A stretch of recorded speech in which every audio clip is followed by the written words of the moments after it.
Since the series about traveling back in time, given the chance or opportunity to travel back in time, ano kaya itong gusto niyo balikan? Bakit?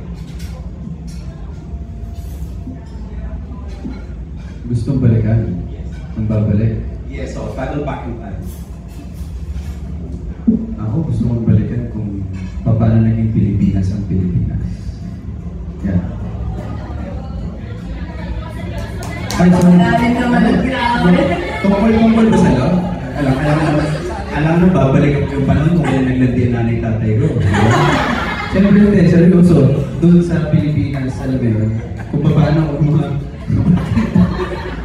Ayaw mo yung let there be light bago nagamundo? Hindi, basta alam mo yun, siyempre sa buhay ko ba? O sa... Pwede rin, no? Oo, sige, sa buhay ko. Pwede po. Babalikan ko yung mga panahon na, sige, kung paano nag-meet ng nanay tatay ko, ano naging dahilan, at siyempre kung ano yung mga naging inspirasyon nila sa isa't isa. Kasi siyempre iba naman yung panahon ng pagmamahalan before sa ngayon.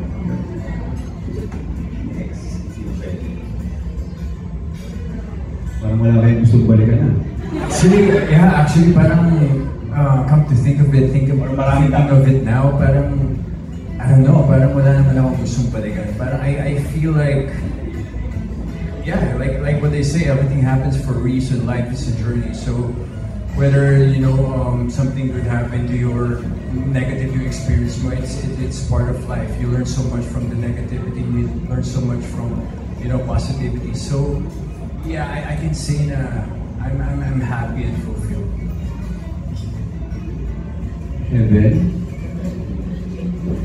Iniisip ko, ano pang gusto kong balikan?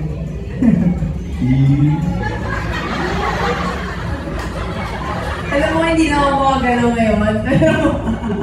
Sorry. Siguro yung journey ko sa career na to. Siguro how I started, when I started this career. Kasi nung nagsisimula ako, I had so much doubt with everything. In myself, tama ba itong ginagawa ko? May makahanap din ba ako? And gusto kong kausapin yung old level na huwag ka mag-alala. Timing lang yan and porsigido lang. So, yun lang yung gusto kong balikan siguro. Siguro po ang gusto kong balikan yung panahon na nagsusulat ako ng kwento. Yung excitement na kaya po walang expectation kung mababasa siya na lahat, kung makikilala po siya. Pero ang lagi ko po kasing paniniwala ay magsulat ka para sa sarili mo. Kailangan ikaw yung una as an author, ikaw yung unang masisiyahan, ikaw yung unang masasaktan, luluha sa story mo. At bonus po talaga, lalo na kapag nahihipon nito yung puso ng mga tao. At gusto ko po balikan yung mga panahon yun kasi gusto ko pong kapikin yung balikat yung old Mia at sabihin na kumbaga lahat ng bagay na pinaghirapan ay magkakaroon din ng magandang bunga sa huli. At huwag kang itigil, tuloy ka lang at lahat ng mga dasal, lalo na kapag totoo ka sa sarili mo, dasal kapag magdala. Okay. Ako, very grateful ako sa lahat na nangyari sa buhay ko, lalong-lalo na sa karir ko So kung meron akong gustong balikan, gusto kong balikan yung panahong ang anak ko bata pa, toddler. Siguro pag naibalik ko yun, I will spend more time with her. I will embrace her more. I will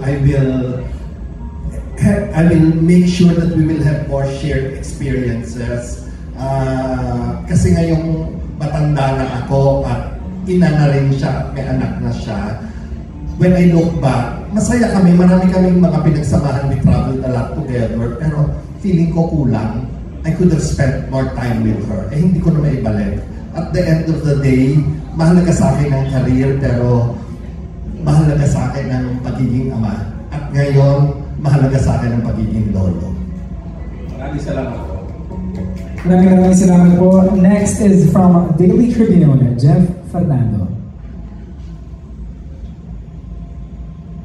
Magandang hapon. Question natin is for Binibining Mia. Ayan. Saan daw nanggaling yung inspiration mo na makagawa ng ganito maganda po? And pahabol na tanong, inaasahan mo bang magiging ganito kalaki yung ginawa mo? Short story lang po. Nagsulat ako sa Wattpad 2013. That time, teenager pa ako. So, ang mga sinusulat ko po, school setting, very popular. Nung nag-college ako, meron kami Philippine History class. At na-realize ko kasi that time, kinakatulugan ng mga classmates ko yung history. Tapos, naalala ko, ang mga Filipino mahilig sa love story. Like, naroon yung love natin na magmahal. Yung kagustuhan natin humili. So, naisip ko, why not, para kumbaga learning approach, is para pagsamahin ko ang love story at history. At mula noon, 2016, naging tahanan ko na ang historical fiction. Layunin ko kasi sa pagbabasa ng love story, naroon din yung pagkatulong na kahit pa paano may matutunan ng mga magpabasa mula sa kasaysayan, sa kung paano sila magsalita noon, paano sila manamit, nang sa gayon, hindi lang sila basta na-inspire, hindi natutunan sila. Pahabol na tanong for Heaven.